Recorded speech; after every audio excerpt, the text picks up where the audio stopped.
Take your stinking paws off me, you damn dirty ape! We're going streaking! Dave's Video Graveyard. That guy in a little coat. At no point in your rambling, incoherent response were you even close to anything that could be considered a rational thought. I'm not a smart man. Shut up! One tubby. What's wrong with him? My first thought would be alive. Why so serious? Wise man say forgiveness is divine, but never pay full price for late pizza. Hail to the king, baby. Hey, Ma! The meatloaf! We want it now! The meatloaf! Of all the radio shows in the world, this is definitely one of them. Dave's Video Graveyard on 100.5 WOWFM. Okay, you people sit tight, hold the fort, and keep the home fires burning. And if we're not back by dawn, call the president. It is 100.5 WOWFM, Dave's Video Graveyard for your Monday night. Paulie, how you been? Doing well. Doing really well. Are you well fed? I am. I was just suppressing like a bird. A pig behind the curtains, and I just enjoyed watching you eat a gyros, and... Did you enjoy that? I did enjoy it. Do you mind if I smell your shirt? You know what? There's three of the biggest magpies out there that was following me around. Like anyone watching me from there, it was like that Pong game from going from one side of the awesome. other. My paper mache costume has fooled you. Now, it is once again a guest choice special, and we are very blessed, absolutely blessed, that somebody has decided to lower the standards of community radio. We are joined by Romana Ashton from the Sunday Reads / 3D Radio and Rebel Girl Radio, sorry, That's from right, 3D. yeah. How are you doing? I'm well, thank you. Thanks for having me on. No worries. Your friend Pete said to mention a thank you for lowering your standard and being in the room with us. You know, as I was saying before, I'm from Queensland. I grew up in Queensland, so I'm kind of used to that. So coming on is... Put your wallet in the other room. Continue, yes. I was quite impressed by this studio and the magnitude of it all. I was almost fell over when I walked in. The scheme is bananas in pajamas. Yeah, I get it. You got it? Bananas, Queensland. Is that? Did you dress it up for me in particular? We did. Trying to impress me. It's working. Awesome. The fact that we part the lawnmowers and have a radio shack in the same shack is amazing. That's it. You don't know how many rakes will fall at any given time if you open any door in the studio. So tell us a bit about Rebel Girl Radio. Well, Rebel Girl, I started that last year, the start of the year after I did some training with 3D. And it's predominantly, I try to play as many female artists as possible on there, but it's not all female artists, but I try to play a lot of them. That's like the stark opposite of your playlist. It's all about balance, so, you know. The Bloodhound Gang never had any female vocalists. I cannot help it.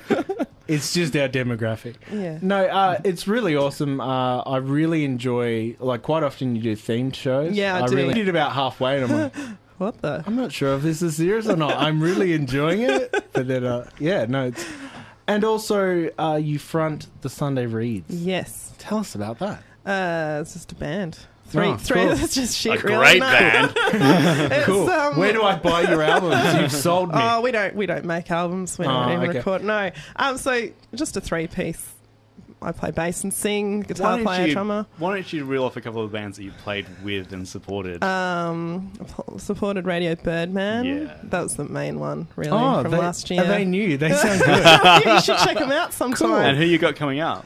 Who have I got coming up? An Argentinian band on the 4th of May. Is that really crazy lead singer? Yeah. You would probably have seen it. I've seen a post of it or something. Oh my Lord, it looks really good. Yeah, so that'll be fun. But that's the next gig that we're playing. But we had a few last year, and Born Out of Time in Adelaide and Melbourne as well, which was like Off the Hip Records, put all that together. Yeah. So that was good too. So there's been quite a few good good shows over the last couple of years. I've only lived in Adelaide for a couple of years, so yeah. Before that, I was from Melbourne. You know, you can probably tell. Yeah. But the Queensland thing's still there, so it keeps me grounded. Nice. So I'm not too much of an asshole. You're both ends It's of the like- scale. yeah, You're really well I can rounded. do Queensland bogan and Melbourne posh, as I've been told. You'll steal someone's cigarettes, but then you complain about the brand. Exactly. That's what I do. So you have picked I would dare to say, the most varied list, and dare I say the most cultured list that we've ever had through the hallowed halls here at It's TVG. not that hard to be cultured compared to how what many? we're usually talking about. Well, what do you usually have? Like, what do people usually...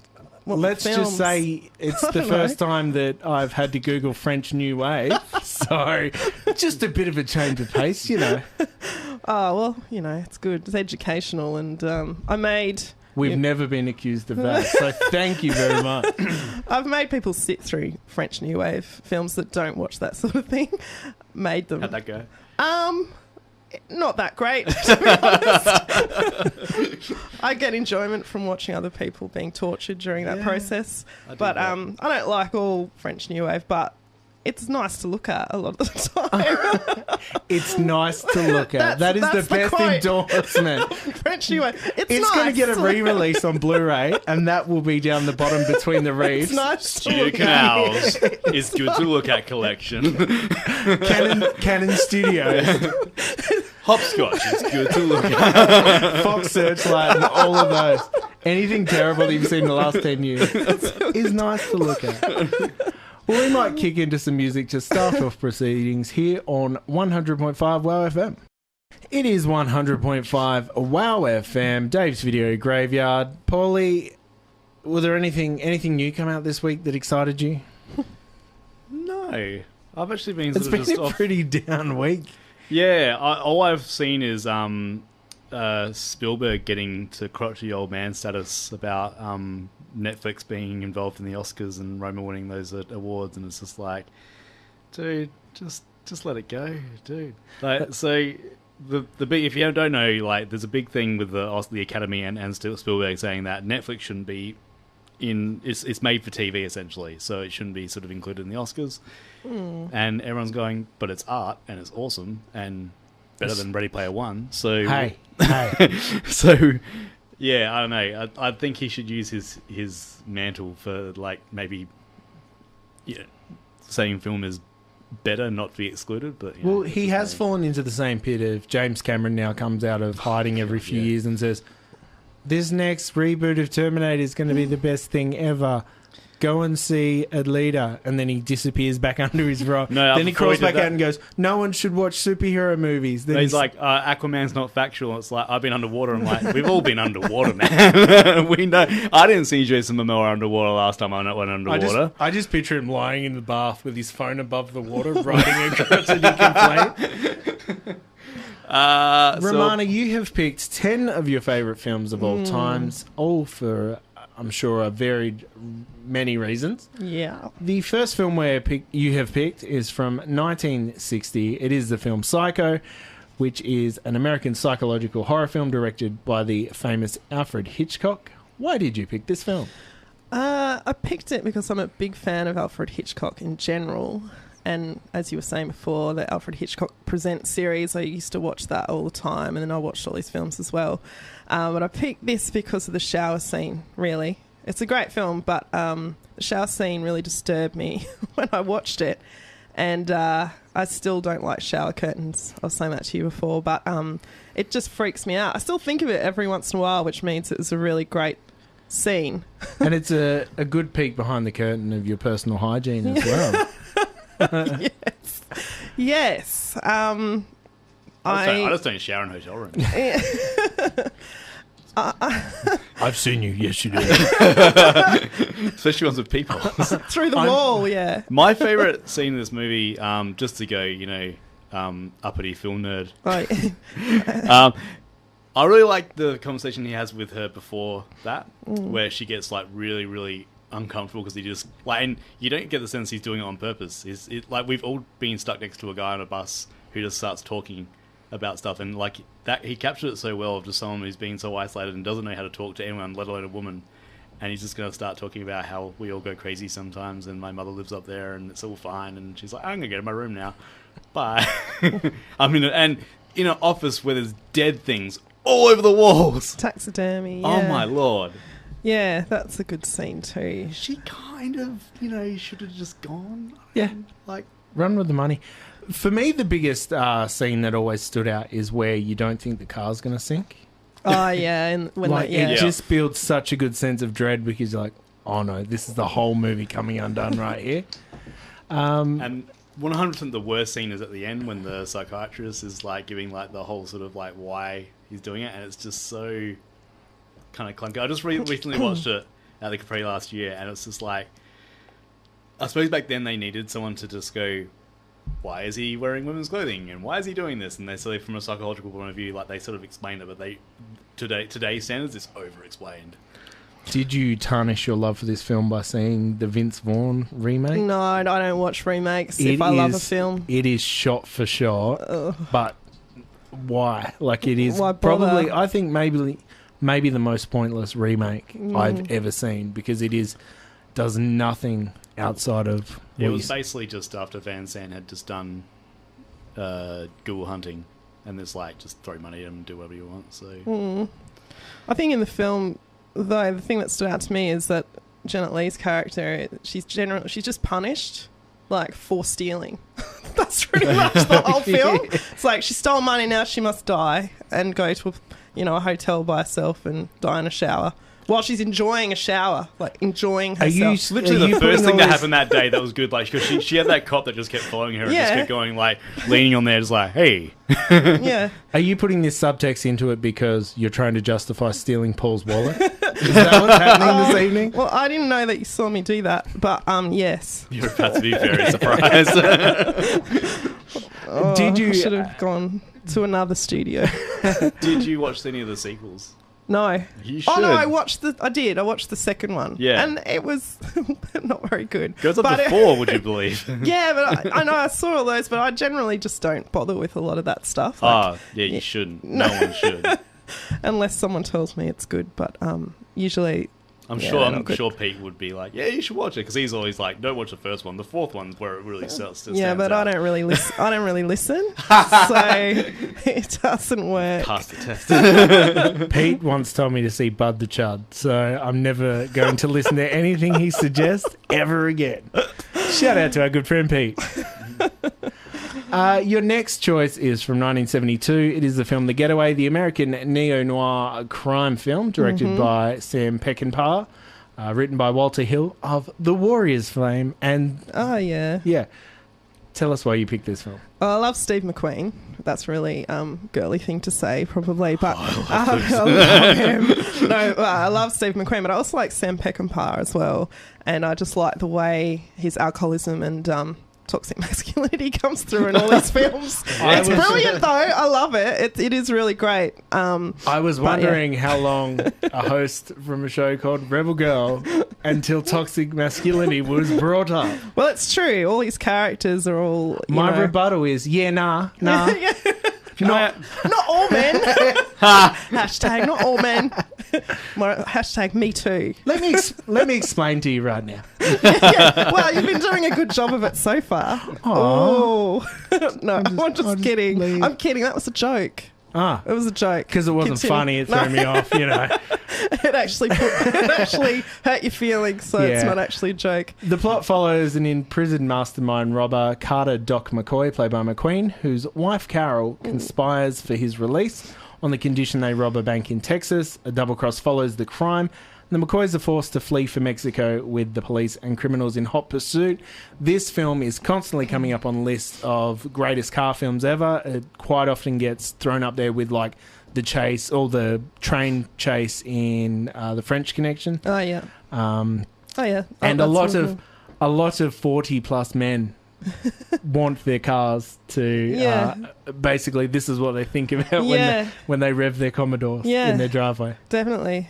And it's just great film, really. But his wife was in that as well. Ali McGraw, his second wife, and she left. Oh no, it's just gossip now. And she just left. Get it out. She had an affair with him on set, and she left her very wealthy, highly influential producer husband for him, and there was all this concern about how it would affect Steve McQueen's career and all that. Oh, poor intro. guy. I know. I feel so sorry for him and for her as well. But so it's the Brad Pitt. From Angelina Mr. and Mrs. Jolie. Smith. Basically, it's that. Yeah. Poor guys. Except there's no Jennifer Aniston in that. But I think something that Sam Peckinpah said that I actually really like is that I can't direct when I'm sober, and so that pretty much just says it all about the man. But he is brilliant, so I really love his films. I think that's all I have to say, really. Awesome. You just have to watch the film. But no, hang on. There is one more thing. Don't move on yet. There's this the scene in it with the that weird scene with the wife, the kid. She is kidnapped. One of the henchmen come along, and there's he has sex with her, and the husband watches, and he hangs himself in the bathroom. That's one of the reasons why I like that film too. Sam Peckinpah just puts in these. You just think it's a heist film, and it's a normal heist film, and then that is in there. Bit of grit. Yeah, bit of like just something really abnormal that really just sets it off as something different. So, yeah, that's what stood out to me when I first watched it. Nice. Yes. All right, we'll continue the Guest Choice Special here on 100.5 WOWFM. Don't forget, you can join in the conversation by jumping on our Facebook, Dave's Video Graveyard at WOWFM. This is 100.5 WOWFM, Dave's Video Graveyard, joined by Romana Ashton. And we are continuing the choices of your 10 favourite films. And right now, we have a film for fans of happy endings. Yes. If you like your story wrapped up in a tight little bow, perhaps give this one. Tell us what you think. Definitely don't watch this one. It is Picnic at Hanging... And in English, it is Picnic at Hanging Rock from 1975. Good year, that one. I was minus 10 then. I wasn't born yet either. Yeah, cool. So we're all very young here. Yeah, that's it. We're keeping up with the yeet. Yeah, I just did that. Can you please start talking? I think I should. So I chose Picnic Hanging Rock because I wrote a thesis called Antipodean Gothic Cinema, and it had a longer title after that, which I don't care to even say. Come on, bring it out. I can't remember it. I've blocked it from my memory. It's so traumatic. I just couldn't say... It was an analysis of the postmodern Gothic in Australian and New Zealand film. I just couldn't say Picnic. Do you think that you're in a place where it matters if you got it wrong? I'll just make it up, I suppose. So, in philosophy, Doctor of Philosophy in Pedoweirology. Oh, cool. Oh, nice. So anyway, I chose this film because I watched it a zillion times. You'd think I'd hate it, but I don't hate it. It's actually a great film. The cinematography in it is so beautifully done. Did you try to put a hot take into these and be like, here's what really happened that day? The thing about it as well is that a lot of people think it's a true story. It's not a true story. It's not true at all. It's just that the film used documentary techniques in the film, and so it sort of spread through popular culture, people thinking that it's true. It's not true at all. So essentially, this did what Blair Witch got all the credit for. Yeah. It was ahead of its time, definitely. That's why I chose it. And I think... I don't know if David Lynch ever watched it, but it has a certain Lynch quality to it that, you think... I like the film. Yeah. I imagine he would love Picnic at Hanging Rock. I would be surprised. Not much happens and it's weird.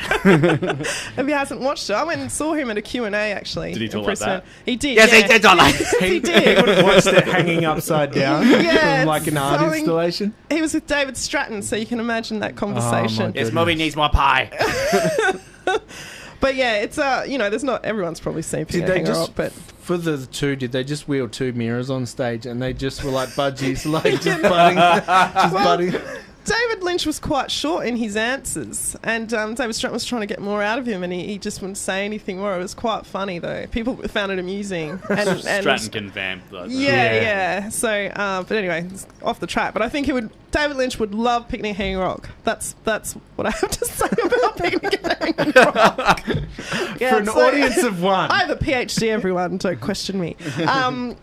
So anyway, it's not a true story, and that's the main thing that I always found interesting when I was studying, because go, oh, those poor girls that disappeared on the rock. I'm like, no, they didn't. No, it didn't happen. It's based on a book, and it was totally fictitious. And the film was really important for Australian film history, and sadly got overshadowed. Like, even for a very long time, the likes of Jeddah, Picnic at Hanging Rock were the big staples. Yeah, they were. But as there was kind of a detachment when it was more so what international audiences thought of the Australian film. Then Strictly Ballroom came along. Then it became Crocodile Dundee and Mad Max were all we were known for. Yeah. Given actual gems like, pushed to the wayside. Well, in the 70s, there was the film renaissance, obviously, in the 70s, and then a lot of government started funding, under the Whitlam government, money everywhere, started funding a lot of these films to make Australia seem like more of a cultured place. Well, when are the... Then there's Barry McKenzie.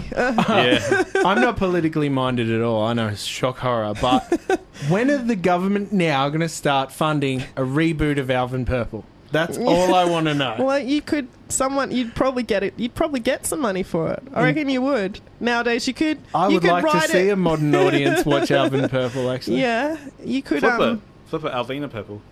Oh, no, not a gender swap. Yucky. Girls can't get ghosts. I don't know why I thought, no, I actually didn't like that film. Some people like that, film, and it was okay. You loved it? Yeah. I thought it was okay. I liked it more because of the butthurt fanboys, but that's I thought it was okay, but my issue was sort of like, why recreate it? Why not just do something a bit different and have that, My genuine issue with it is it's not the sum of any of its parts. Every person involved with that film are more talented, funnier, and better than that film was. Yeah, like, there was nothing... True. Like, my biggest issue is, like, the likes of Jenny McCarthy. No, sorry. Melissa McCarthy. Totally different thing. We're not all the same, the woman Melissa McCarthy believes in vaccines. The dark-haired woman one. Her children will live. Anyway, there's a bit where she's hanging upside down, and the joke is, I can't find my glasses. Oh, they're on my head. Genius. Brilliant. The script wasn't good. Okay. It was terribly written. It made it better because, like, so many people... Chris Hemsworth, yeah! He was the only hot thing. No, I'm just kidding. I will not have you objectify any members of that film, because it is... That's the other thing. I thought he upstaged a lot of the women in the... And they took his dance number out too. There was a dance number. Yeah. I did like the, as you say, the fanboys and the gender politics that surrounded the line. Out of my way to light the new Aladdin. Particularly when they were even meta about it in the fact that to kill the big bad of the film, they had to shoot it in the dick. Like, that is the end of that film. Spoiler alert for anyone sitting at home. It's now called Ghostbusters Answer the Call because they want to distance it further from Ghostbusters. Because they're also doing a new Ghostbusters. And it's not an all-female and cast. Leslie Jones is not happy. Yeah! No women allowed. High five, everyone. No. How did we get onto that? I don't know. Did you watch the recent remake of Picnic at Hanging Rock? No, hell no. Was it a miniseries one? Yes, it was a miniseries. It had the Carmen Oak sung by our very own Sarah McLeod. Oh, nice. What was it? It was one of Carmen Oak's... Because I like not enjoying things, so this sounds great. Oh, yeah, like, you're selling it. Just keep going. It's just like, this is terrible, and here's part of the Super Jesus. She's there on screen. Does anyone like my quiff yet? Oh, no. Are we relevant again? No. So when will the Sunday Reads be supporting the Super Jesus? I don't think we will. I don't think we'd be asked, to be honest. You're saying to me that you're saying to me that Day in the Green comes to you and like, we want you to play, but you have to be directly before the Super Jesus, and then also join in for a jam on 28 stage. Days. 28 days have been hurt in a freak hat backwards accident. You know what? I'd accept it, and that would be really funny. We would play it. Yeah. I would play it. I've played things that I'm Phil not suited Phil for. Jamison wants to be on Triangle for the entire show. Sure, let's do it. Picnic at Hanging Rock. 10 stars. Yeah. Don't worry, I'm pretty sure I saw it on Margaret and David, and they started talking about the Super Jesus as well. Ghostbusters as well. Ew, oh girls. Okay, that's enough of that. What else did we have? Speaking of things that have a divisive audience, this next director, a very loved man if you look at a certain part of the 90s. If you broaden your scope, maybe not so much. We're talking about Tim Burton. You have picked 1990s Edward Scissorhands. I have. Oh, I like Edward Scissorhands. I like Beetlejuice, but I have to say that is about it from Tim Burton. But Edward Scissorhands I like just because I was studying Gothic film at the time and reading Gothic literature. It's a remake, basically. It's Frankenstein's story. It's just Frankenstein redone with a man who's got scissors for hands. That's pretty much it. That's pretty much it. If you haven't seen it, he's got scissors for hands. That's why it's called Edward Scissorhands. I've seen this once, but I've never seen it again. I need to watch it again. Watch it again, but it's before Burton, to me, became style over substance. Yeah. Like, there is so much to it. It has Diane Wiest, so I don't know She's how it's not great. on your constant rotation. She's great, and she's in Lost Boys. You're talking about as well. 88 Diane Wiest from Law and Order. Yeah. Well, then I'm going to watch it then. And Winona Ryder in the 90s, Winona Ryder, Edward Scissorhands, Johnny Depp. I just call him Edward Scissorhands. I don't want to call him Johnny Depp. Johnny Depp is going by the name Edward Scissorhands now because he'll get more parts that way. Probably. I'd say so, but... Captain Jack Hands. Captain Jack Scissorhands. That would make a mint. And you know Burton would make it. He would because they're mates. Sounds like a porn star saying Jack Hands.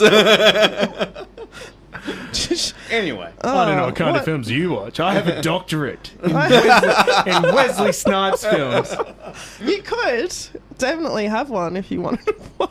Really? Yeah, you can do anything. Sweet. I believe in you. I just want to gender swap all my favourite films. That's what I want a doctorate in. You can do that too. Why not? PhD in ruining stuff. Oh, Shots no. fired.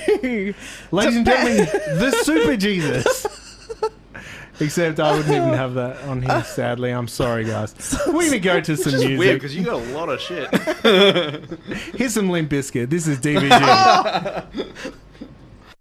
It is 100.5 WOWFM as we continue our thesis into film because we have a PhD in the room.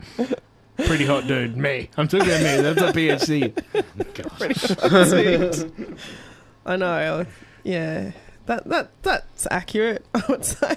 I don't need to frame that and put it on a wall because look. Okay. Good times. Back to the music. I know before I say this. Can we talk about Woody Allen? Woody Allen. Oh, yeah. Do you want to talk about Woody Allen?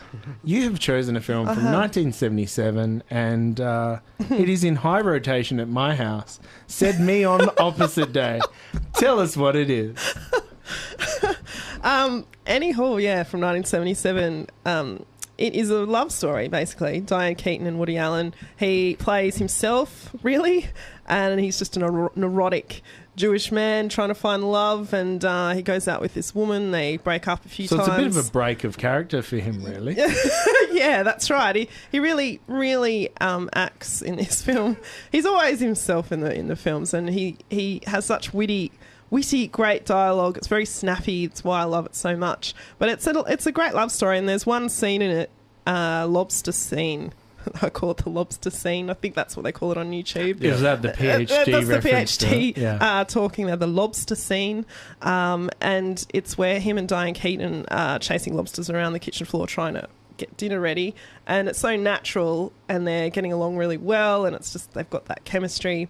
And then later on in the film he tries to date this girl and the same thing happens, but there's just nothing, and it just, it's just a sweet thing. It's just a sweet love story, really. It's like a prototype rom-com sort of thing, right? Kind of, but at the end they don't get together. It's no happy ending like a lot of Woody Allen films. It's realistic, and they have lunch and reminisce about the good times, and she's married to someone else now and all that sort of thing. So that's basically Annie Hall, but I just like Diane Keaton's dress sense too.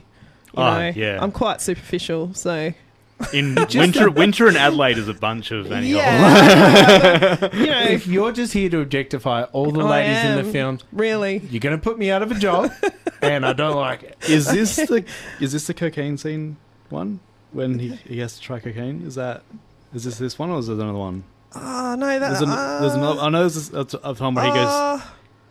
I can't remember because I haven't seen it for a while. I think it's in this film, and it's very it funny. It probably is because he's in LA for a while. Yeah. That's right. I think it's the scene that Paul Simon's in. Yeah, he is in that. Yeah. There's lots of great scenes in that film, but just the main thing that stood out to me was just the chemistry between Diane Keaton, and they dated for a while as well. So that may be why. I put it into my DVD player, and it actually popped up a warning saying, "Are you there, Dave? Someone has broken into your house." For me at home, how old Alice Cooper is. Because he actually references going to an Alice Cooper concert in it. Oh, yeah. And I was like, oh, yeah. Yeah, Alice Cooper's been around for a very, very long time. 60s. Yeah. Anyway, that was an awkward little end to that segment, really. I'm sorry to suck all but the we're talking about... We're talking off air about Woody. separating the man... Or the people who have done... Oh, yeah, that's right. The art from the artist. Yeah. We call it the Spacey effect, essentially. Okay, the Spacey effect, cool. After the fact of a film being released, someone involved becomes somewhat of a terrible person in real life, and your ability to separate that and still enjoy the films. Because my argument was basically if someone lived out on a sheep station and had just like one videotape and it was of like a Kevin Spacey film, they might think he's the greatest thing on earth. It's kind of subjective if you remove it, but at the same time, you got to point at the atrocities that people commit. Yeah, and you do think of it when you watch things, so it does ruin things as well. But with Woody Allen, without going into too much detail, you know, as we were talking about before, it's a question of morality more than anything else, but bit of a grey area. Never charged, but I mean, you know, grey area. He's got so many films that... I really like Broadway De Niro's Crimes and Misdemeanors. I really like 2 Weeks in Paris, which is like one of those newer ones with... I don't usually like Owen Wilson, but I reckon... Midnight in Paris? No.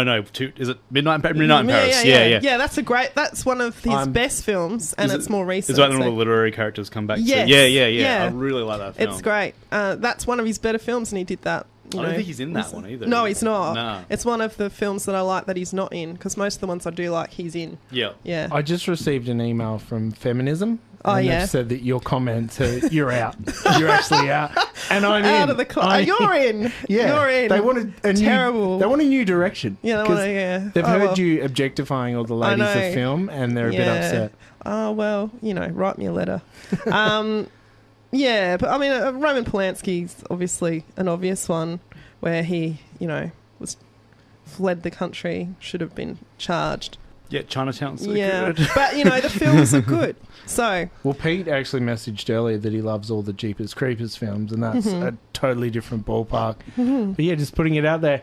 Now, without objectifying, let's talk about your next choice from 1959. It's hard not to do that in this film. No. Featuring the crazy hot Marilyn Monroe. She is. She's gorgeous. But not only that, she was a sex symbol and everything at the time. It was all very tragic. But she was a brilliant actress, comedic actress. I think she was brilliant. And I admire her greatly. And I think there was more to her than meets the eye as well. Sorry, she still can't catch ghosts. She could have if they'd wrote a film for her, I'm sure. She could have caught ghosts. I can imagine Marilyn Monroe in Ghostbusters. True. Do you want to imagine that right now? Yeah. Yeah. I will have a poster of that. Thank you. I think she was smarter than what people gave her credit for, and she started her own film company as well with Milton Green. So she wasn't the victim that everyone sort of portrays her to be, and I think that's that little tragic little girl lost sort of thing that they like to put her in a box, but I don't think that's true. Oh, another email. You're back in. You're back in. It's wavering. It's teetering. It's teetering. So this is the unofficial prequel of Nuns on the Run, essentially. Yeah. It's two guys undercover from the mafia, Jack Lemmon, Tony Curtis. Tell us why you chose this film. I chose this film because I think it has a really good message at the end of the film and throughout the film as well. It's one of those films that was ahead of its time in terms of gender politics, I think, in my mind anyway. Could be wrong. Someone could tell me I'm wrong, but no. But hey, anytime you need it explained, just point over this way. Well, that's what I pause just to let the men speak. Do you know what I mean? Like, I'm expecting it, so I leave that gap. Actually, but basically in the film, Jack Lemmon, Tony Curtis. I love Jack Lemmon. a lot. He's a brilliant actor. I just love him in Odd Couple, lots of stuff. But love him as an actor. But at the end of the film, both characters, as you say, dress up as women and pretend to be in this band. And basically, Tony Curtis's character wants to sleep with Marilyn Monroe, so that's what that's all about. And then Jack Lemmon ends up hooking up with this millionaire who, at the end of the film, there's this line where at the end of the film it says, I'll have to go back now and I'm losing my train of thought. That's fantastic. Oh, that's our fault, clearly. That's clearly our fault. So anyway, they're in the boat and they're getting away, and then he reveals to the millionaire that he's actually a man.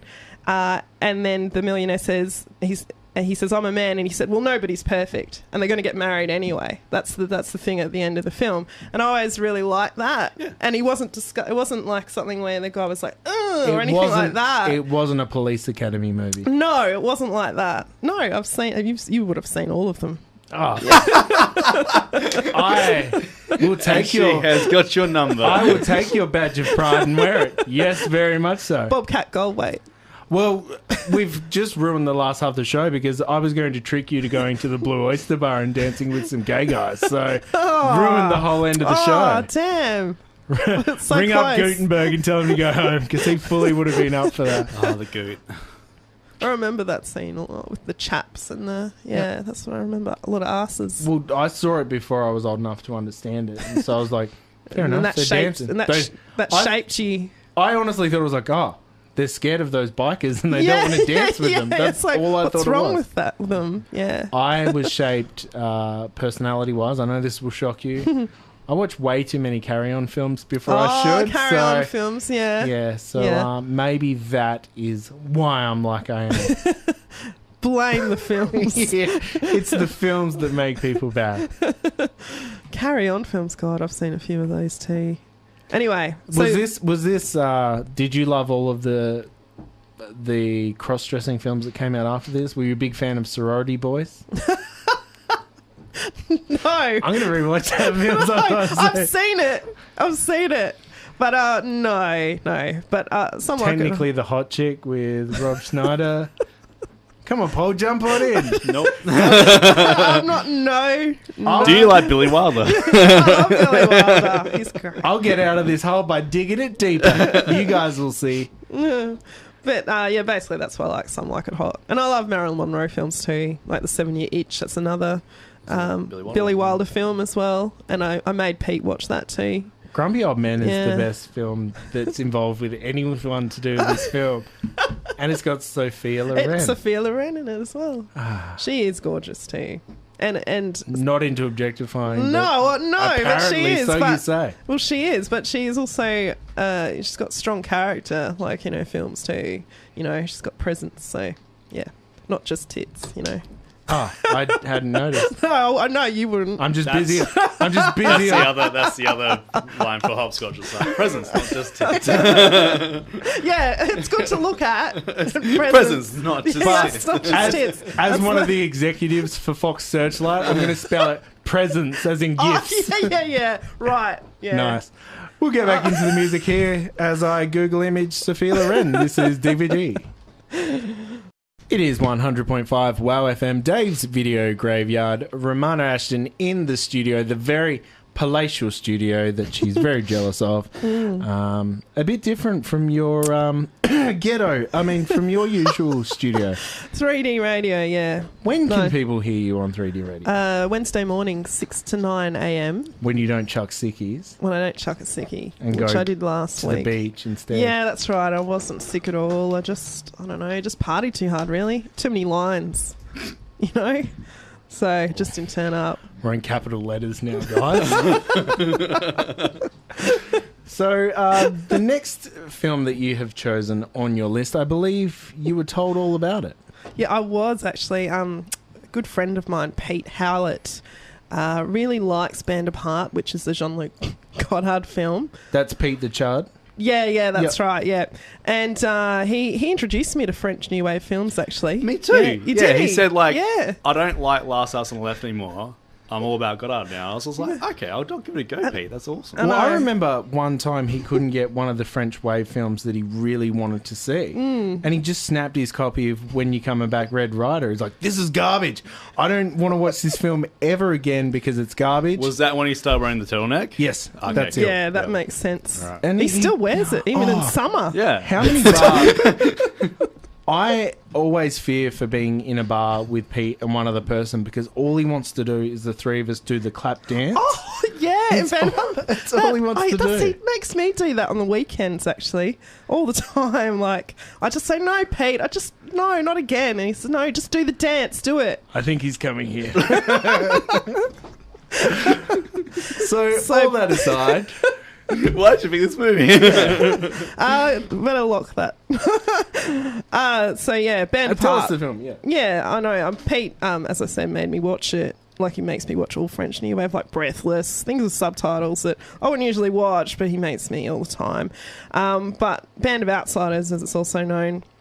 1964. Yeah, and I just like a few scenes from that. So Anna Karina's in it, who ended up marrying Jean-Luc Godard as well. And she's one of my favourite actors. And so in the film, they commit a robbery. It's a heist film, basically.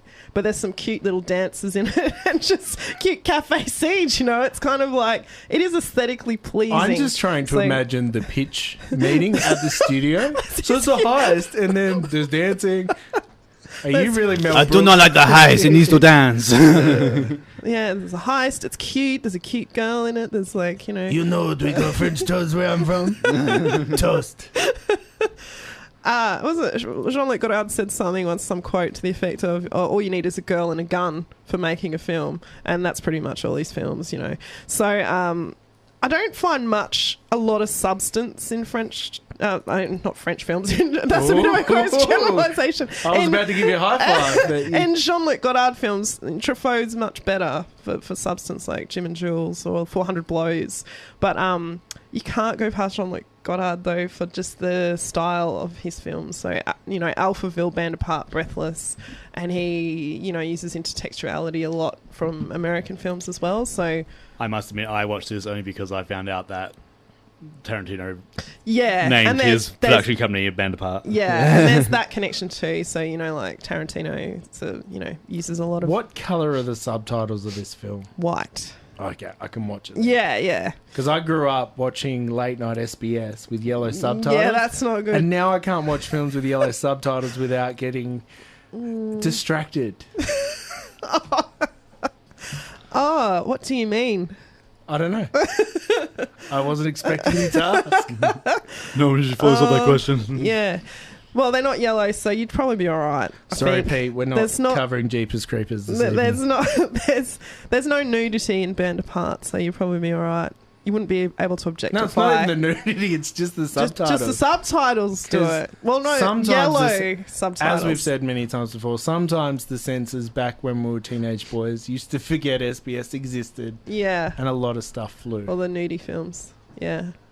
I don't know. I don't know about that sort of thing. Films. Oh, yeah, art house. What did you see? What did you tell? Nothing. Tell me. Well, I didn't watch films Sweden was so the mecca much. of film of my childhood. Yeah. No, I watched... I worked in this is off the topic, but I worked in a convenience store as a 14-and-a-half-year-old, and they had all the porn mags there, right? Oh, so I like the half. Yeah, like, so that definitely 14 says and a half, you because really you could were. work at 14-and-a-half. So, you know, I was working, and guys used to come in and buy this stuff from me, like old guys and teenage boys who'd be, like, bring the things. And I remember looking in... is this like R-rated, this show, or is this like... Doesn't matter. There's Picture Magazine. Do you remember that? Yeah. And they had it in the back. I mean, they didn't have much for the ladies in any of those things, but in the back, they had home blokes. Right, and I was like, oh, that's definitely just attractive. Like, it's the best thing ever. So you know what I'm talking about. But yeah, that was their dedicated... How do you think I covered my books at school? In home blokes? It was all home blokes and Clear Contact. I imagine being a teacher coming across what have you got on this Well, there's just the tip of the iceberg with Dave.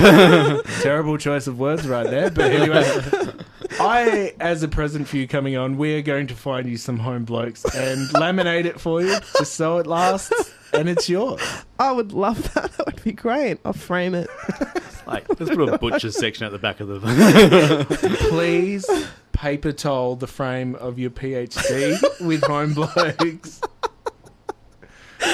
What's this show about again? I don't know. Movies. French New Wave film. It is. It's, you know, anyway, band apart. There's the dance scene. Dance.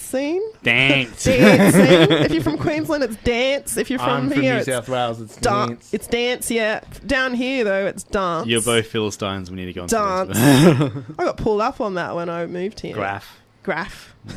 Is it true that you were used to working in Ipswich fish and chip shop? No. These are the facts as they're coming in. I'm not related to Pauline Hanson in any way, shape or form. No, I deny that allegation. So no, I'm not related. Just had to not ask. related. My eyes are too close together to be... Or is it? Yeah, because her eyes are kind of on the side of her head. Because she's a reptile. Yeah, she is. Oh, anyway, what are we Moving talking right about? Let's move on. What's the next we're going to what talk are we about? doing? Vanderpart. So yeah, that was French New Wave. What makes French New Wave? Say someone spends all their time watching terrible action films from the 90s. Break it down for me. Oh, God. For them, sorry, not me. For them. Because I watch it all the time. There's a lot of nothing going on. Yeah, that's what I was about to say. There's a lot of space in those films. Like in Band Apart, for instance, there's a whole minute of silence where they're just at a cafe table looking at each other, and it's a minute of silence. But I loved it. You know that thing. You know that thing that happened when you were changing the tissue box. That's kind of like French films. Yeah, that's changing. good. How much money did you grow up with? Reuse. Hang on. Maybe I do like French films. Contempt. And that's not a porn film, pairing up Dave. this. Okay. Well, I don't like it. No, there's a little bit of nudity in that, but it's not much. Jack Palance. That's a great film too, but once again, it's not an action film. Speaking of Jack Palance, he's in Tango and Cash. Can we talk about that movie? Tango and Cash. I've seen that. Tango. No, we can't because it's my list, Dave. Is there any more Bridget Bardot on any of your pair lists? up French New Wave with Rocky.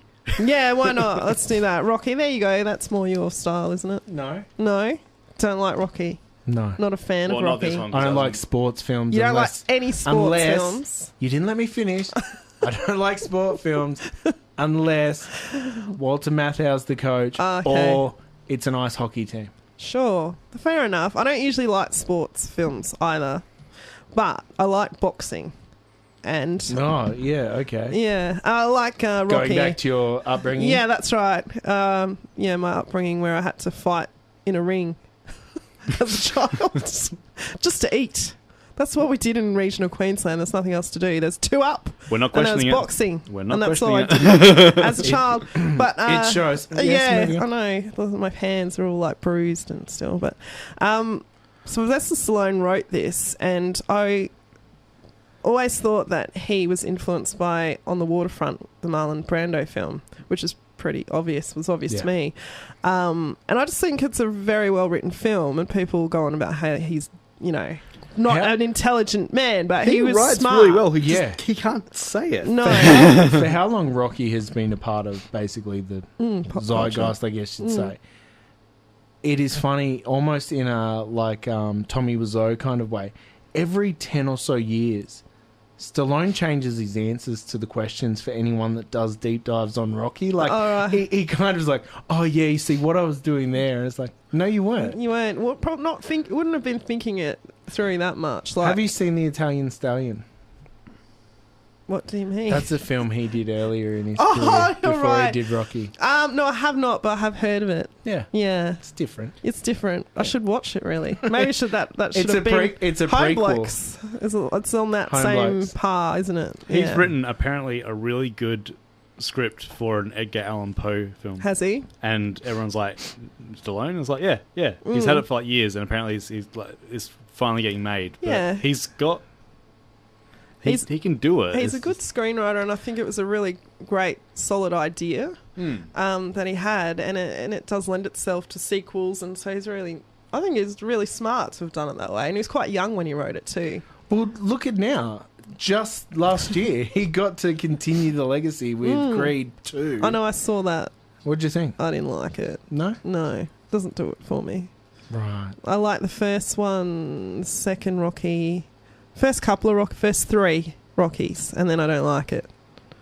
Yeah. Do you like any of the movies he did with Wesley Snipes? I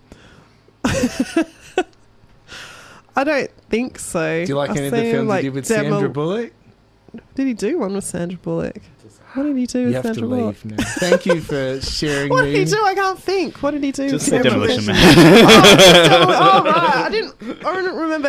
I have seen it, but I was... Every question he'll ask you, the answer is Demolition Man. I was a teenager. For your top 11 this evening. Yeah, Demolition Man was the one that just didn't quite make it on, but it's just on the outside of it. Yeah. Yeah. What I was saying about Rocky... Anyway, yeah, he's smart, not dumb. That's basically what I'm saying. Is Rocky... is Rocky 1 your favourite film? It is. Of the Rocky franchise? Yeah, it is. Yeah, the first one I really like. And it's a love story as well. But there's a lot of good bashing in it, which is great. Good bashing. Margaret and David. That's the, I'm trying to come up with some really great taglines for these film companies. Now, we had a message from a good friend of the show asking if your parents were fans of Doctor Who. Yes. Long story short, ladies and gentlemen. Listen, we're only here till 10. We're only here till 10. We don't have time for longer than yes. It's not a French New Wave film. You can't do a minute of pause. It's a minute of silence. Yes. I'll come back. Yes. It is. No. Yeah, my grandfather actually named me after the Time Lord, Romana. And there were two of them before she regenerated. So there's one with dark hair and one with blonde hair. And I was named after the dark-haired one. Not the blonde-haired one, although I look more like the blonde-haired one than the dark-haired one. Yeah, so that's true. I'm a time lady. Named after a time lady, Lord. You're a home bloke, time lady. That's right. I don't know if I like that, Dave. Doesn't mean you're published. Just means you appreciate the art form. Oh, yeah, I do. It's high art. What if it was French home blokes? Oh, then you could... I'd definitely be in my top 10. Awesome. Now, before we get on to the next film, I'm going to play a song from Me First and the Gimme Gimmes. The reason being, coming up on Thursday night here on WOW, Shannon has secured a interview with Spike from Me First and the Gimme Gimmes. So make sure you tune in here on WOW this Thursday night from 10 p.m. to catch that. This is 100.5. It is 100.5 WOWFM. There we heard from Boney M with Beast.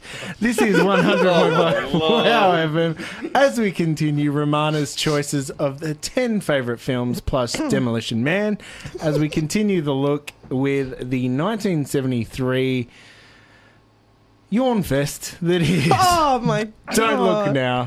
Discuss. It's not boring. It really isn't. But Nicholas Roeg is the director. He also directed Walkabout, the Australian film. He's a British director. Julie Christie's in it, Donald Sutherland, and I love both those actors. And basically their daughter drowns at the start of the film. It's psychic thriller, I suppose. Feel good hit of the summer. Yeah. So she drowns and she's got this red coat on and she's skipping near the water. And throughout the film, red is a motif that reoccurs throughout the film. Julie Christie has the red boots, there's red paint, there's red blood, and then there's a red cloaked dwarf at the end who stabs Donald Sutherland in the neck. So basically, it's just about grieving parents. Spoiler alert from a film from 1973. It's everyone would have seen Don't Look Now. That's it. Yeah. It was doubled up on a red feature, and it was this and Schindler's List because it was the reoccurring red. Yeah. That's how you matched the films. It was the Feel Good Festival movie show. It was a movie marathon. Did you ever go to those? Oh, yeah. Yeah, I never made it through. I wasn't allowed to go because my mum thought I'd be groped. So I wasn't allowed to stay. Isn't it crazy where lies intersect? Because that's why you can't go anymore, because you're groping. I can go to the outdoor cinemas as long as it's 200 metres away.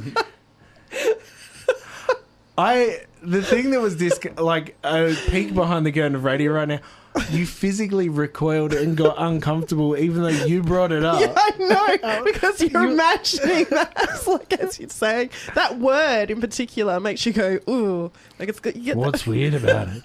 Discuss. Okay, what was I saying? Yeah, the double feature, Schindler's List and Don't Look Now. Speaking of double features, your next film has the son of someone in this film. Yeah, that's right. Oh, From the director of the worst Batman film in the history of the world ever, Joel Schumacher. We are talking about the 1987 film The Lost Boys. Yeah, with Kiefer Sutherland, obviously. Why did you pick this film? Because I saw your tattoo of Kiefer Sutherland just before. I'll remind you once again, I'm actually married, and it doesn't matter how many winky smiley faces you send me on Facebook, it's not going to change my marital status. I think you're looking at the wrong emoji. Oh, wait, this is me sending you. I'm losing my train of thought again. How dare you interrupt it? Hey, I'm a bloke and I have a home. Just saying. Lost Boys, yeah. So I watched that a million times as well in uni because I wrote a thesis on vampire films in the teen vampire films in the 1980s. Did you write theses? You hadn't mentioned. Tell us I about wrote it. Yeah. Were you not listening before? No. Were you too busy mansplaining things to me and thinking about pornography? Is that basically what you were doing the whole time? It's not thinking. Welcome to my life. Because, so it was an honours thesis though, so that's nothing really. He doesn't understand, you need to tell him. Is that... It's a lower word count than a PhD. Is that a big certificate or a little certificate? It's a littler one than a PhD. Stamp and a sticker as well? Stamp and a sticker. Right. You remember that Now bronze? You remember your bronze swimming certificate? Yeah. It's like that, but better. So, mine was a sinking certificate. Well, anyway, everyone's seen Lost Boys before. No, come on, get into it. The soundtrack is great as well, as you posted the other day. The shirtless man. Funnily enough, I was playing the saxophone shirtless at home when I came across that part of you're the like, film. oh, it's like me. Identify. It's like looking into a mirror. But yeah, Kiefer Sutherland is really hot in this film. And when I was younger and I watched it, I thought he was hot in that film, objectifying him, as you do. But basically, in the 1980s, a lot of vampire films were about the anxiety of AIDS. So, throughout the ages, vampires have always been a vehicle of cultural expression for Where did all fears and the jokes anxieties. go out of the room, Paul? Where'd they go? Paul, you talk now because so they've always been a vehicle of cultural expression of fears and anxieties, and Lost Boys is no exception. Okay, to that. Apply that logic to Twilight. Twilight is the shittest film in the world, and I haven't watched them. So Okay. I don't know. I watched a bit on TV and it was like watching some sort of soap opera. The first Twilight film's the only film I've ever left the cinema before it finished. I can't I've never done that watch before them. The vampires glitter. Yep. So they go out in daylight. Indirect daylight's that fine. That was me done, really. And I just couldn't watch it. It's just shit. So I don't know. What We Do in the Shadows? That was great, yeah. It's a great comedy That's film. my favourite New Zealand film. vampire. But, New Zealand films are really great, particularly the comedy films. But Have you seen Near Dark? Yes.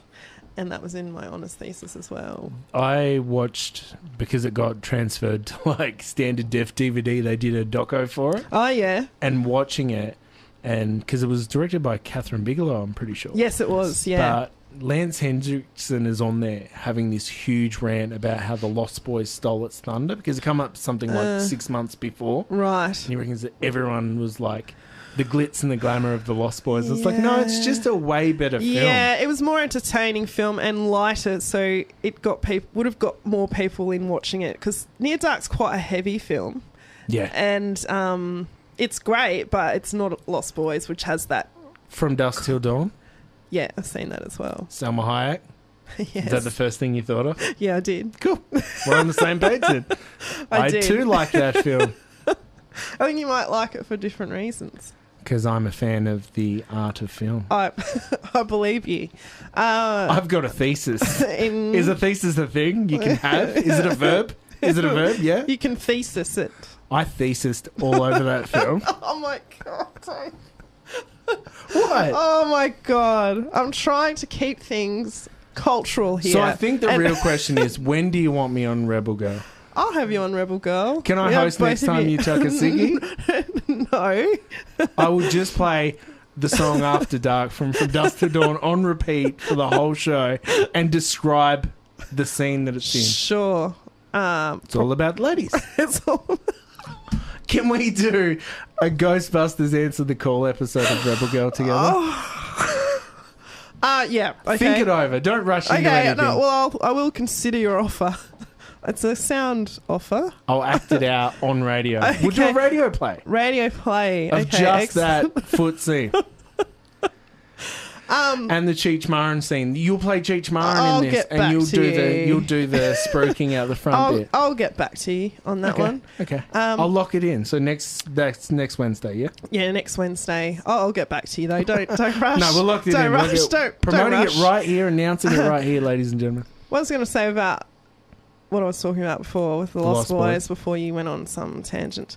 Sorry. Was Shall I get back on your own show? Can you just get under the desk? Is that is that chair you're sitting in? A, how did you get it through the door? And is ivory heavy? Like, they're my two biggest questions. Yes, and not as heavy as you'd think. Only for my peasant arms? Yes. I mean, if you're used to it, it isn't. I don't think you'd handle it, really.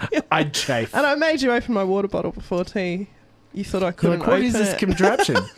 Mine's usually carried a steed of four muscly men on like a big cauldron. But Lost Boys, Michael is the protagonist in it. He's the good-looking teenage one that they try to make into a vampire.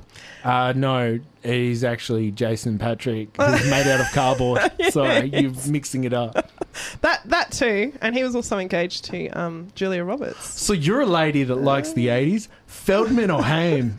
Oh, and with the Frog Brothers in that film as well, they didn't realise that they're saying all their lines really seriously. They thought they were serious characters, but Joel Schumacher just made them think that. But it's, so they were thinking the whole time that they didn't realise that it was a comedy. I'm going to place that 100% on Feldman's shoulders because that's how he rolls. But basically, the film is just about the attraction between Kiefer Sutherland's character, Jason Patrick's character, and there's all sorts of subtext in the film. Yeah. And Ted's in there as well, from Bill and Ted. He is, yeah. Alex Winters with the coolest jacket ever. And he's got the little short 80s shirt on, like the punk Billy Idol kind of look going on there. I always dreamed that when I had my own home, it would basically be like the Lair of the Lost Boys. Yeah. Did you want the toes as well, like the vampire feet? I just wanted to eat worms out of Chinese takeaway containers. They're worms, Michael. I get that stuck in my head just daily because I watched it so many times. Because you eat worms in Yeah. your ivory tower. Because I eat worms. They're nutritious. What was the song? Wasn't there the Jimmy Barnes? It was, There was and Michael Hutchins. In Excess. They were on the soundtrack. Gonna have a for good that. time. Good times. Yeah. Then there was a video clip with People Are Strange. Is that the Echo and the Bunnymen. Echo and the Bunnymen. Yeah. Then there was the the Cry Little Sister.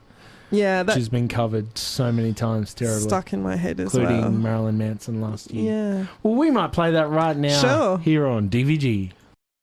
It is 100.5 WOWFM. We are with Romana Ashton from the Sunday Read / the DVG Rebel Girl crossover coming up very shortly, which is the live enactment of the striptease scene from Dusk Till Dawn, because it's about ladies. That's right. We have to. Is she a girl? I actually want to blow my throat out and come on there and be very Alex Jones and just yell the whole time. Good times. So I've just put into the internet thing arty farty films. And what because came up? I'm guessing that you might like some of these films. So we'll just go through the list. Do you like Persona? No. The Last Year at Marion Bad? No. I haven't seen it. I'm guessing that's I haven't Least seen Samurai. these. Oh, I've seen that. Yeah, that was good. Of course, yeah. Yeah. Breathless? Yeah, love that film. Dear Conformers? Yeah. 1900. No, I haven't seen it. I probably haven't seen most of these, really. The Adventure? No. Pickpocket. I like that. No. I've seen Solaris, so I've seen I'm cool. that. That's Savash you haven't seen. It's not Gary Sinise going on to the sun. The Discreet Charm. What is that like movie? Sunrise. Shut up. Well, Sunshine, sorry. Father and Master. The Wages of Fear. 8.5. Yes. Is that got Nicolas Cage in it? It's about snuff films. The Gospel According to St. Matthew. No, I haven't seen that. Oh, That you're word. giving me Dolce Vita's good. Next time I come back, I'll have all of these on the list for you. Awesome. Definitely come back soon then. Salo, I 100% have seen, and I deleted off my hard drive because I was so scared that it's something I shouldn't have had. What? The film Salo, Oh, 103 right. Days of Sodom. Yeah. Yeah. I got so scared, and then years later, because it was on the Video Nasties list. Like I saw it on a doco of the Video Nasties, had it on my hard drive, deleted it after watching it because I was scared of having it. It's now you can buy it in like the likes of JB Hi-Fi through Madman. Probably get it Different out life. the checkout. Yeah. At Woolies. At your convenience store. Yeah, my old convenience Come and see store. you Come and you'll see me. sell some 14.5 me, I'll sell some stuff to you. Can you write a thesis before next week and bring it in? Before the next picture release. Yeah. So you made a list of 10 films, which is never an easy thing to do No. for us normal folk that haven't done thesis about gothic films and David and Margaret Wayne. Were there thanks. some films that didn't make it onto the list that should Yeah, have? Godfather 2 and Wake in Fright. Oh, nice. Yeah. So Shot they- in my hometown. Yeah, I often think Adelaide's a bit like the Yabba. That's why I sort of kind of Every thought I might time, bring that up. because I'd seen it, like it was Mad Max 2, Wake in Fright, Yeah. and, And Mad Max. Priscilla, Queen of the Desert, Yeah. were all films shot in Broken Hill. Yeah.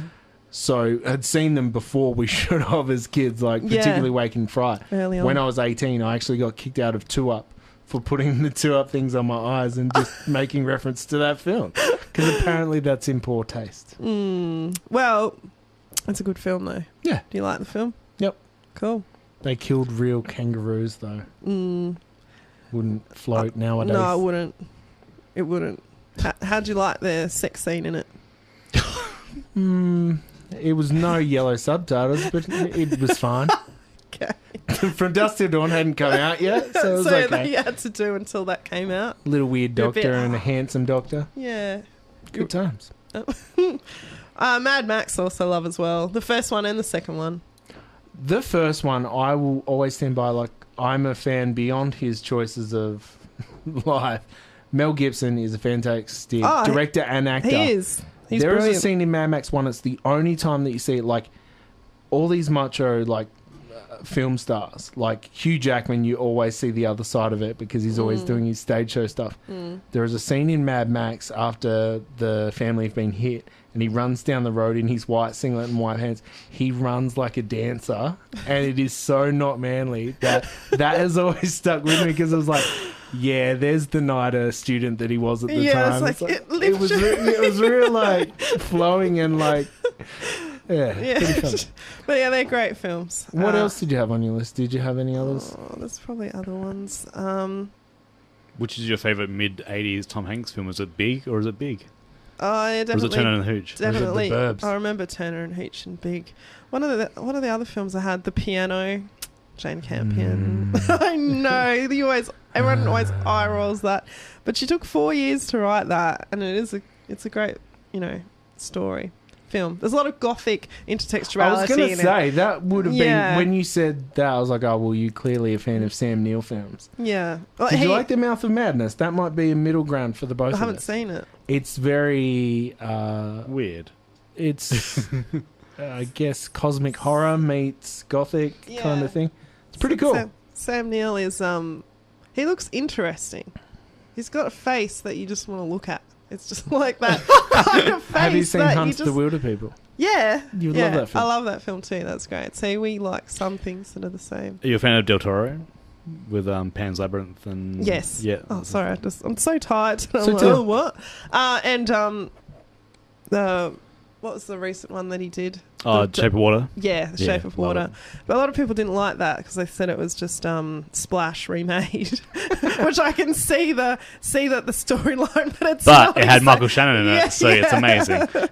Man. But I love that film, and I love his work as well. And Pan's Labyrinth is great too. So, going back to your thesis that you didn't mention at all. I mentioned it maybe 3 times. I have to because does it get taken away if you don't mention it 6 times? That's why I've chosen certain films. Just asking. What are some of the films that were part of that when you were saying the Gothic films? Oh, okay. So there's Piano, Picnic, Hangover, Mad Max films, The Cars That Ate Paris, Yep. Wake and Fright, Shame. I don't know if you've ever seen that. It's basically like a rape revenge film, Shame, but it's nothing like the ones that Pete watches. Right. So, so I got the dude from I don't know. Is it British? No, it's Australian. And okay, what's the Aussie one where the guy's catatonic in hospital? Patrick, and he spits. Yeah, I didn't include that in my thesis, but I watched it, so I had to narrow things down. As you do. But I watched a bunch of different Turkey stuff. Shoot. Yeah, I watched that, and Razorback and all every that episode stuff. of Alvin Purple. I did watch Alvin Purple, but that didn't get included. But I watched a lot of Australian films. Yeah, I'm trying to think what else. Have you seen the Ozploitation? I've seen some of the one with Quentin Tarantino. Yeah, Not Quite Hollywood. Yeah, that's a really good documentary, and you can see why Quentin Tarantino was a fan of those car films, exploitation car films, because you can see it in his work. But I'm not a Quentin Tarantino fan. I can understand why. Other than From Dusk Till Dawn, which we're covering next week. Yeah, I watched that. I did like that. I do like some of it, but I'm not a big fan. I think he's a great director. Well, you said off air that you're not a fan of violence. No, not a fan of ultra violence, but I can watch it, and I think I just don't think it just doesn't give me the feeling that I want. Watch True Romance or Natural Born Killers. Neither of those are violent. They're both love stories. Yeah, I mean, I've seen them, but it's not that I won't watch any violence, but I feel like his films, it's very intertextual. He's a big fan of cinema, and it's really well done, but I don't think there's a lot of substance to what he does. So it just doesn't do it for me in that regard. I think they're fun films, but I just don't. Yeah, it just doesn't connect with me. And the final question, whether or not you'll ever come back on our show, is Kurt Russell the best actor ever, or is Kurt Russell the best actor ever? Definitely Kurt Russell. You nailed it. You're always welcome back. Thanks. That was the hardest question ever. Pre-1989 Kurt Russell. Yeah. And the Hateful Eight. Cool. We're just going to sit in silence for 5 minutes. Like a French film. It'll be just like a French film, except more people will watch this radio show than they would a French film.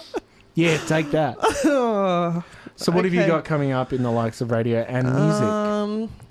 Got radio show this Wednesday. I have to get up very early to do that. I'm not looking forward to it. You have to get up. I get up at 5 and... You do a training montage where you just look in the mirror and go, I have a thesis. I have a thesis. I have a thesis. Is that your warm-up before the show? Yeah, it is actually. I do that because it's got the th sound in it. And it's thesis, PhD. Home Blokes, PhD. Picture magazine. I just sound like that. We need some kickbacks. If Picture outsells last week, it's because of us. Yeah, that's right. Is that still going? I don't know because who buys print anyway? That is creepy. That is a different level of creepy for another. We'll talk about that on your show. Okay, maybe I should have a pornography theme for Rebel Girl and talk about. That's what your smutty station would lower itself to. Sure, I could do it in its own way, but not mentioning certain things. I don't know how I would do it. Actually, how would I do that? All songs about sex, and then I have to talk about feminism, obviously, in between. And Ghostbusters. No Ghostbusters. That's not true, because what's that got to do with girls? No. Nothing. You're giving me ideas about shows now that they probably won't let me do. Well, I was going to say, I like that you come to our show to workshop everything you're never going to do. So that's a good idea. I don't think I'll do that. Thanks, Dave. That was the worst idea ever. Now, speaking of things no one listens to, the Sunday Reads have a few shows coming up. Yeah, we do. We've got one with Boom Boom Kid. It's an Argentinian band. Shake the Room. Yeah, Shake the Room, yeah. What you were saying that before, Will Smith. Prince, you were saying it off air when you were burning that picture of Sarah McLeod. What was I saying? Yeah, we've got that gig coming up. We're working on an EP as well. And, yeah, we'll have more gigs throughout the year. So just stalk me on Facebook and you'll find out. I know you already do that. So well, that's it. Where's the best place for other people to find you on social media? Just the Sunday Reads Facebook or SoundCloud or Twitter. I don't really look at Twitter, though, so don't bother with Twitter. What's your address? Was that it, Paul? Was that the line? Paul's head has fallen off from shaking too hard. Paul's been very quiet, letting Dave go, shaking his head. It's just easier. And Paul's got a Frasier t-shirt on, by the way. He's got there's the difference right there. I'm above everyone. Yeah, that's right. He's trying to lower everyone's expectations of him by having that on. Frasier. What other films were? Paul likes to stay out of it because then the court don't subpoena him to show just up. you. But yeah, I wasn't there for that bit. Very often this show goes to like parents arguing, and I'm just sort of sitting there, just like looking back and forth. And I'm just like, I'm just gonna stay out of this. All he hears is the teachers from the Peanuts with the occasional Kurt Russell in there. Yeah, Kurt Russell. Thank you so very much for joining us. That's okay. It's been a pleasure for you, and I hope that sometime you will be happy to return. And maybe bring any Jeepers Creepers fans that you know along. Oh, I don't think I know any. I don't think I know any of those fans. Maybe. Might have to ask around and see. What do you reckon? Yeah, I reckon you'd find some. I'll be stuffed into a turtleneck, but he's good. Now, we're going to finish with a request this evening here on 100.5. This one goes out to our good friend Pete. The requested I had nothing to do with this, Pete. What is it? Hear from his favourite album from the favourite time of year. This is 100.5 WOWFM. See you next week. What is it? Oh,